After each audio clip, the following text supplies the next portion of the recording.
Happy Friday and happy Fridays with Fidelman. I'm Cheryl Fidelman, the Conscious Codependence Coach. And today's topic on Fridays with Fidelman is codependence versus intimacy. And I'm going to rant about how a couple of things about codependence versus intimacy, how codependence can be confused as intimacy, codependence can be disguised as intimacy.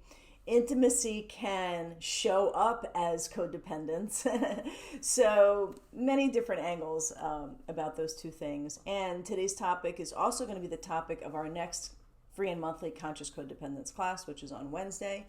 The link to register for that is below. And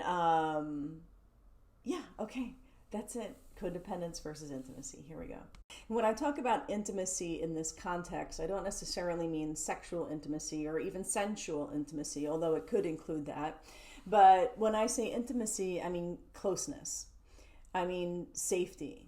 I mean one or both people who are talking are present, aware, seeing the other person, and most importantly, seeing themselves. So it's like there's sight in the connection and in the conversation.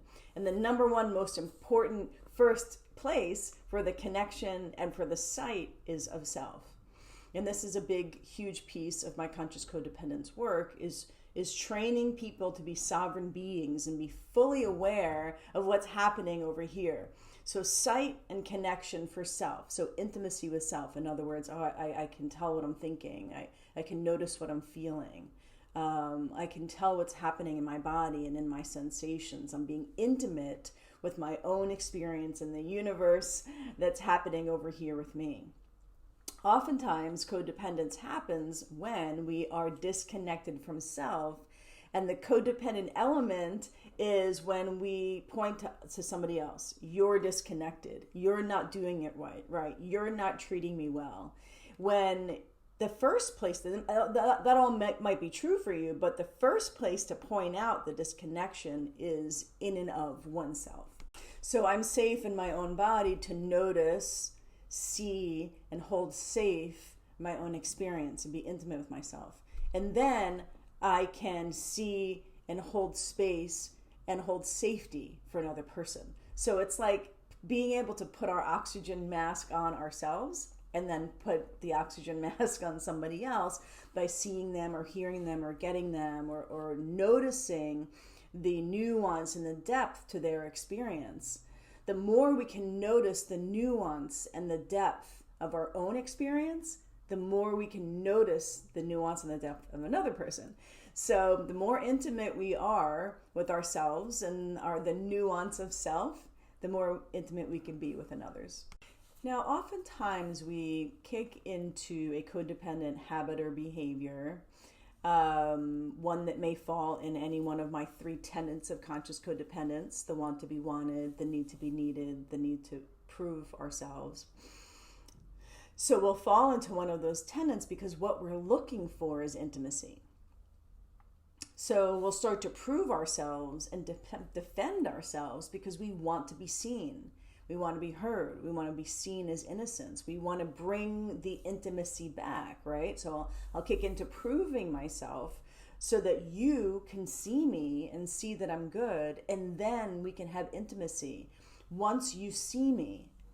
And so the alternative to that of being intimate with oneself instead of trying to prove so that you see me is me seeing myself, which might be something like, I don't feel seen. I feel confused.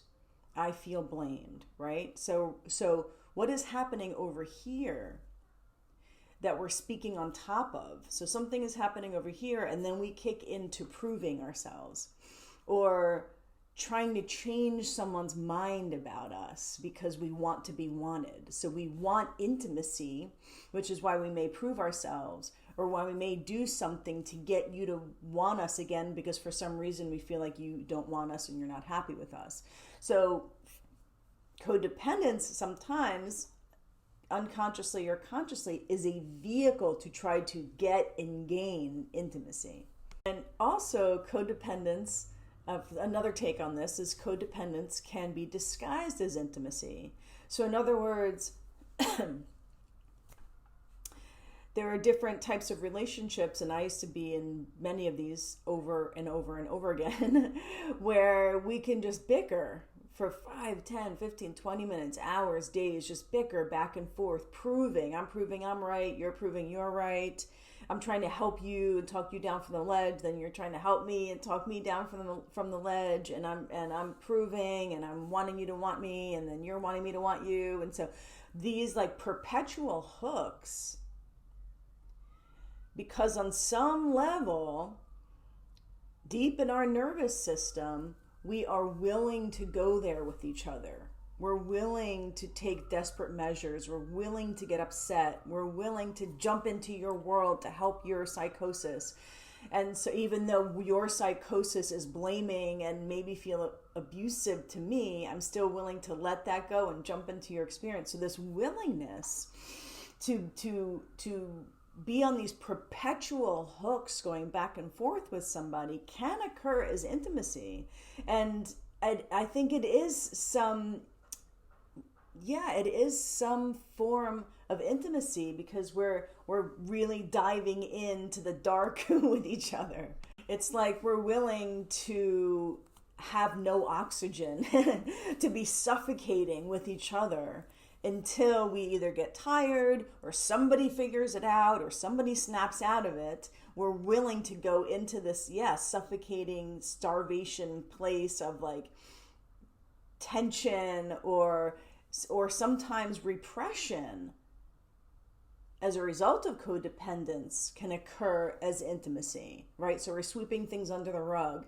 We're not saying the thing that is bothering us, or something's bothering us and we're not saying it, so it gets even more magnified in our head, and then we have even more things to sweep under the rug because we're repressing it. And because there's some sense of keeping the peace, that also can occur as intimacy. Like, oh, we never fight, or we haven't fought in a while. There's a whole bunch of stuff that's really bothering me, but we haven't fought. I'm not going to say it. I'm not going to,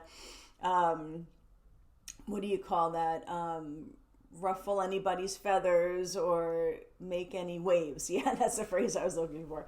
I'm not going to make any waves. And so in this kind of like what seems like keeping the peace can occur as intimacy, even though the codependent element is just walking over and ignoring the bumps under the rug. It's like an unsaid repression agreement can also occur as intimacy. Here's another thing about intimacy that I've been thinking of and writing about and trying to get it out in a way that makes sense, because it seems really abstract in my mind. But oftentimes we really want to be seen. But some of us don't always realize that we don't feel safe in being seen. And that if somebody may see us, like, for example, for so long I just wasn't available for love. I wasn't available. I was not available for intimacy. And there were plenty of guys who were like, I see you, I get you, I like you, I can see all of you. And being all seen was so intense for me.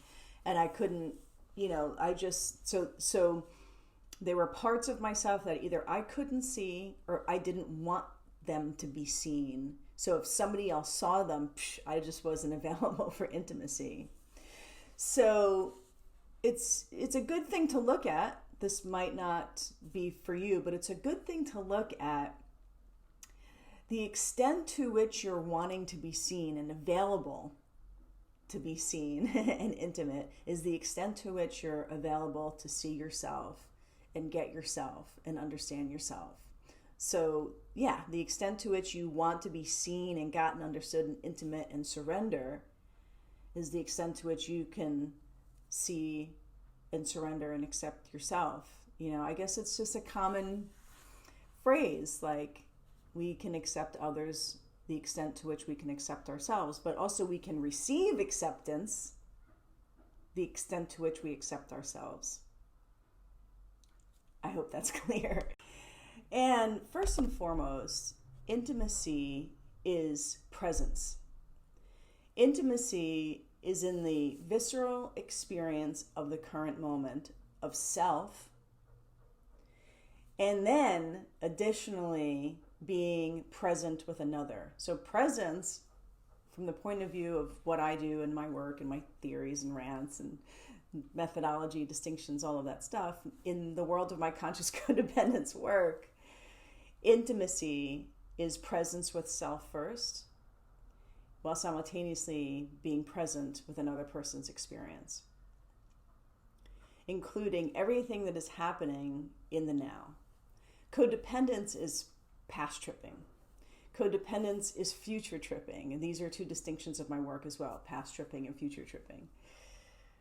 Codependence is filled with either our cognitive or our somatic memories, conscious or unconscious, of the past, where we're going into the past, and the past is triggering what we're thinking and our interpretations and our experience of not being safe.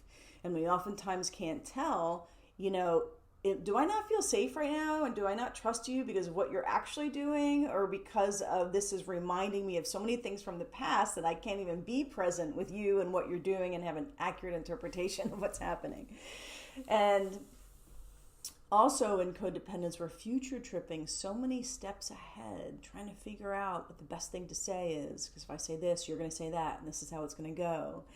And so it keeps us from being intimate with what we're currently feeling and being intimate with what you're currently saying, because we are we're playing chess to handle what we think is going to happen several moves ahead. So codependence is in the past and the future, and intimacy is in the now. Now, I'm just going to say a few things about sensual and sexual intimacy right now, because it's such a big topic. And I've done other videos on that topic, and in my programs we go way into sexual trauma and sexual codependence and sexual and sensual intimacy. So I'll just say a little bit about it right now, which is that oftentimes there isn't a safety and surrender and a nervous system regulation for one or both people when it comes to sensual or sexual intimacy. And sensual could be just like cuddling, holding hands, right? Being affectionate. So one or both people, when they receive the touch, don't feel regulated. Or they don't know how to ask for touch in a way that feels regulated. Or they just stay away from it because it doesn't feel regulated. Or they really, really want it, but it doesn't work for the other person, so both people are deprived of the sensual or sexual intimacy. Also, when it comes to people's sex lives, there could be two completely different relationships going on, the one in the bedroom and the one outside of the bedroom.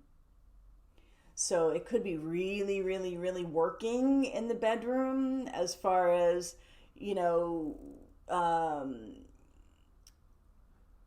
whose desires are being met and the willingness to speak up and the polarity and all of that stuff is working, and the flow of the energy is working in the bedroom. Outside of the bedroom, the exact opposite. Could also be flipped, the opposite of that. Really flowy outside of the bedroom and in, everyday life, and then inside of the bedroom, it's just like there's some sort of a stalemate, right? Or somebody is taking one for the team, not really totally fulfilled and enjoying it, but going with it. And then the sexual resentment starts to get swept under the rug.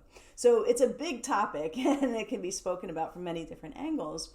But when it comes to sexual intimacy, it's like a whole nother world that is filled with, it can be filled with unhealed trauma and codependence and the want to be wanted, the need to be needed, the need to prove oneself, which,